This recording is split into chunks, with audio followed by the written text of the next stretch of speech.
How to integrate Evernote with Google Calendar. Well, hello everyone, welcome back into the channel. In this video today, let me guide you the steps on how you can integrate Evernote with your Google Calendar. Now, once you are on Evernote, either on desktop or application on the web or the mobile version, you want to open up Evernote, and on the laptop you can see at the left hand side on your desktop browser you can see the calendar option here.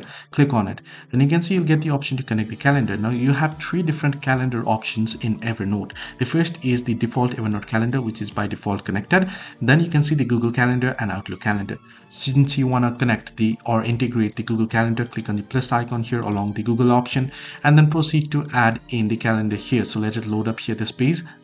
And once here you want to select your particular Google account that you would like to sync the calendar for, and then proceed to tap on continue, and now it will be connected and it'll be integrated. So hope this video was helpful. Do like and subscribe, and also do not forget to leave the comments down below. Make sure to reload it at last.